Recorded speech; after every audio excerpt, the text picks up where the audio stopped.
Tyranny of unselected जजेस। क्या आपको ये लाइन सुनी हुई लगती है? अगर नहीं तो याद दिला दूं कि ये सवाल था अरुण जेटली का, और ये तब आया था जब उन्होंने एनजेएसी जजमेंट को डिफेंड किया था।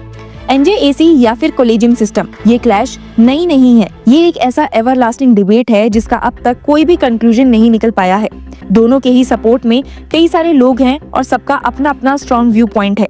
अभी हाल ही में हमने सुप्रीम कोर्ट के जज जस्टिस दीपांकर दत्ता के कोलेजियम को लेकर व्यूज सुने हैं, जहां उन्होंने बताया कि अगर लोगों को लगता है कि जजेस ही जजेस को अपॉइंट करते हैं तो हर रिकमेंडेशन पर हाँ क्यों नहीं होती। साथ ही उन्होंने ये भी इशारा किया था that therefore the external forces which prevents the collegium recommendations from being acted upon should be dealt with sternly. Only merit would be considered, not extraneous considerations. इस स्टेटमेंट से तो यही समझ में आता है कि सुप्रीम कोर्ट कोलेजियम कहीं न कहीं एग्जीक्यूटिव के डिलेज और इन्फ्लुएंस से परेशान है। लेकिन वैसे ही कई इंस्टांसेस हुए हैं जहां पर एग्जीक्यूटिव ने कोलेजियम के अपॉइंटमेंट्स पर भी सवाल उठाए हैं और इस सिस्टम को कम्प्लीटली खारिज करने की बात कही है। तो ऐसे में कौन सही है, सुप्रीम कोर्ट या फिर एग्जीक्यूटिव, कोलेजियम सिस्टम या फिर एनजेएसी? इससे पहले कि आप किसी कंक्लूजन पर आए, एक सुप्रीम कोर्ट के पॉपुलर जज जस्टिस उजल भुयान ने कुछ बातें कही हैं जो एक इवेंट के दौरान बोली है, जिससे शायद आपको इस सिचुएशन की क्लैरिटी समझ में आ जाएगी। सुप्रीम कोर्ट के सिटिंग जज जस्टिस उजल भुयान ने एक ऐसी बात कह दी है जो कोलेजियम वर्सेस एनजेएसी डिबेट में एक नई अर्जेंसी ले आती है। फॉर्मर सुप्रीम कोर्ट जज जस्टिस अभय एस ओक के फेयरवेल पर bar council of Maharashtra and Goa के स्टेट से उन्होंने एक सीधा और निश्चित संदेश दिया। इंडिया के कॉन्स्टिट्यूशन को जिंदा रखने के लिए हमें बोल्ड और करेजियस जजेस की जरूरत है। जस्टिस भुयान ने अरुण जेटली के आरोप को सीधे सीधे अनटेनेबल कहकर निकार दिया है और उनकी बातों ने एक बार फिर से जगा दी है वो पुरानी बहस कि जजेस का चुनाव कौन करे, नेता या फिर न्यायाधीश। दर्शकों, ये बात सिर्फ एक फेयरवेल की नहीं थी, ये जुडिशरी के फ्यूचर, उसकी इंडिपेंडेंस और उसकी क्रेडिबिलिटी के बारे में एक ओपन और फेयरलेस असर्शन थी। जस्टिस भुयान ने कैरोलिन कैनेडी के कोर्ट को याद दिलाया और कहा, the bedrock of all democracies is the rule of law and that means we need independent जजेस making decisions independent of political wings.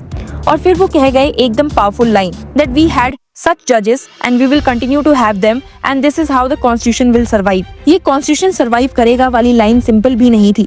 इसके पीछे एक डीप एंजाइटी, एक डर कि अगर पॉलिटिकल इंटरफेरेंस बढ़ी या एनजेएसी जैसे मॉडल्स लागू हुए तो जुडिशरी की सोल खतरे में आ सकती है। जस्टिस भुयान ने अपनी बात को सिर्फ भारत तक सीमित नहीं रखा, उन्होंने कंपैरेटिव कॉन्स्टिट्यूशनल लॉ का एक जेम पॉइंट दिया। ही सेड 1963 के Pakistan supreme court case Fazlur Qadir Chaudhry versus Mohammad Abdul Haq, उस केस में पाकिस्तान सुप्रीम कोर्ट ने बेसिक स्ट्रक्चर का कॉन्सेप्ट अपहोल्ड किया था और इसी का रेफरेंस देते हुए जस्टिस भुयान ने कहा, this was the first germination of the concept of basic structures. देखा जाए तो ये हिस्टोरिकल टच इसलिए इम्पोर्टेंट था क्योंकि कई बार लोग केशवनंदा भारती को बेसिक स्ट्रक्चर डॉक्ट्रिन्स का पहला स्टेप मानते हैं, लेकिन जस्टिस भुयान ने याद दिलाया कि इसका कॉन्सेप्शनल ओरिजिन और भी पहले का था और वो भी पाकिस्तान जैसे देश में जहां आज जुडिशरी की हालत और इंडिया की जुडिशरी के बीच जमीन आसमान का फर्क है। केशवनंदा भारती जजमेंट के बारे में भी उन्होंने बोल्ड स्टैंड लिया कि जबकि कई लोग इसको एंटी डेमोक्रेसी कहकर क्रिटिसाइज करते हैं, जस्टिस भुयान ने कहा, I don't agree. Supreme court के कॉन्स्टिट्यूशन बेंच ने इसे कम से कम 10 बार अपहोल्ड किया है।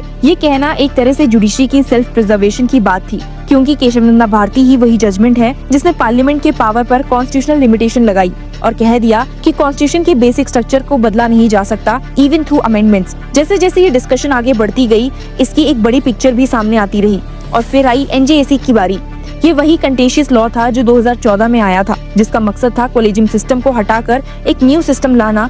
एग्जीक्यूटिव और जुडिशरी दोनों मिलकर जजेस अपॉइंट करे। इस एक्ट को पार्लियामेंट ने पास किया, प्रेसिडेंट ने एसेंट दिया, लेकिन सुप्रीम कोर्ट ने स्ट्राइक डाउन कर दिया कि ये जुडिशरी की इंडिपेंडेंस पर अटैक है। जस्टिस भुयान ने एनजेएसी जजमेंट को डिफेंड किया और कहा, Arun Jaitley was much upset with this judgment. He described the tyranny of unselected जजेस but this objection is untenable at all and has no place. अब अगर आप ध्यान से समझेंगे तो ये एक शार्प लीगल पॉलिटिकल पुशबैक था। उन्होंने ये नहीं कहा कि अरुण जेटली गलत थे, उन्होंने कहा कि उनका लॉजिक अनटेनेबल है, यानी कानून के तौर पर टिका नहीं रह सकता। जस्टिस भुयान ने इनडायरेक्टली ये दिखाया कि अगर लॉ मेकर्स लॉ पास करते हैं तो जुडिशरी का काम है उस लॉ की कॉन्स्टिट्यूशनल वैलिडिटी को टेस्ट करना और अगर वो अनकॉन्स्टिट्यूशनल है तो उसे स्ट्राइक डाउन करना जुडिशरी का कर्तव्य है, ना कि टायरनी। इस पूरे डिस्कोर्स का एक एसेंस एक लाइन में था। डॉक्टर राजेंद्र प्रसाद का quote, we have prepared a democratic constitution but the successful working of the constitutional institutions requires in those who have to work them. willingness to respect the viewpoints of others, capacity to compromise and accommodation. Justice Bhuyan ने कहा that how prophetic his words were. He spoke this in 1949 and today we are 2025. It was important then and so relevant even now. एक rare moment था जहां एक supreme court जज ने past के political speeches, constitutional commentary और comparative jurisprudence को मिलाकर एक स्ट्रॉन्ग मैसेज दिया था। Let judges be free. Let the system choose the courageous. Let the constitution breathe. उन्होंने इनडायरेक्टली उन सब पॉलिटिकल अटेम्प्ट्स को चैलेंज किया जो जुडिशरी को अकाउंटेबल बनाने के नाम पर उसकी इंडिपेंडेंस कैरेक्टर को डाइल्यूट करना चाहते हैं। लेकिन एक सवाल ये है कि बोल्ड जजेस कौन बनाएगा? इसका जवाब भी जस्टिस भुयान ने दिया ये कहकर कि कोलेजियम। पर क्रिटिसिज्म वही है कि कोलेजियम ओपेक है, सेल्फ सेलेक्टिंग है और पब्लिक अकाउंटेबिलिटी से दूर है। लेकिन जस्टिस भुयान ने स्टैंड क्लियर किया और कहा कि अगर हम पॉलिटिकली नॉमिनेटेड एनजेएसी जैसे मॉडल ले आए तो जुडिशरी का डीएनए बदल जाएगा। और इन्होंने क्लैरिटी दी that we will continue to have bold जजेस and this is how the constitutional will survive. इस इवेंट में जस्टिस अभय अशोक ने भी जुडिशरी के कोर प्रिंसिपल्स और अपने सफर के बारे में बात की। सबसे पहला उन्होंने एक पावरफुल मैसेज दिया कि एक जज को ओथ लेने के बाद कभी भी अपने फ्यूचर प्रोस्पेक्ट्स के बारे में नहीं सोचना चाहिए। उन्होंने जजेस को ये एडवाइस दी कि वो अपने जजमेंट के पॉलिटिकल या सोशल इम्पैक्ट के बारे में ना सोचे, सिर्फ इतना देखे कि क्या उनका डिसीजन कॉन्स्टिट्यूशन के फ्रेमवर्क के अंदर आता है या नहीं। उन्होंने स्ट्रांगली एम्फसाइज किया, never think about the implications of your judgement, only think if the judgement that you are pronouncing is within the 4 frames of the constitution. Do not think about what politicians, critics, etc. will say about your judgment. Also, it is important always that your judgment against a politician is the best judgment. Sometimes your judgment can be in favor of politicians if it sits within the 4 frames of the constitution. Never be bothered about what people will say about you and your judgment. अपने legal career को याद करते हुए justice okay ने बताया कि जब उन्होंने 28 जून 1983 को वकालत शुरू की तब उन्होंने कभी नहीं सोचा था कि वो कभी सुप्रीम कोर्ट के जज बनेंगे। उन्होंने कुछ इंस्पायरिंग जुडिशियल स्टोरीज भी शेयर की।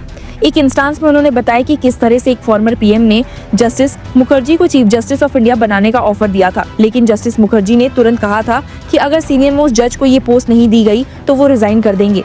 We need to speak about such जजेस, जस्टिस ओक का कहना था। स्पीच के एंड में उन्होंने जुडिशरी के सामने खड़े प्रैक्टिकल प्रॉब्लम्स जैसे कि केस पेंडेंसी और जज शॉर्टेज पर भी अटेंशन ड्रॉ किया।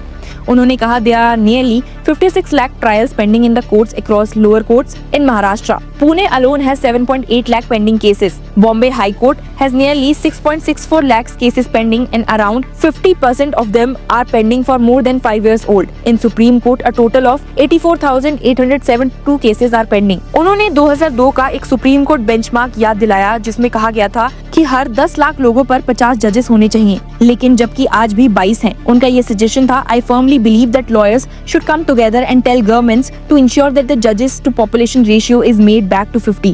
Otherwise, people will keep criticizing the judiciary alone. और बॉम्बे हाई कोर्ट की स्ट्रेंथ पर भी उन्होंने क्वेश्चन उठाया ये कहते हुए, the appointment of judges must be streamlined by the Supreme Court, else the pendency of cases would further pile up. दोनों जजेस की बातें एक प्रॉमिस भी था और एक वार्निंग भी।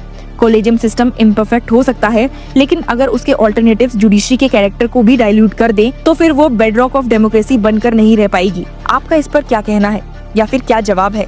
हमें कमेंट्स में जरूर बताइए एंड कीप फॉलोइंग अस।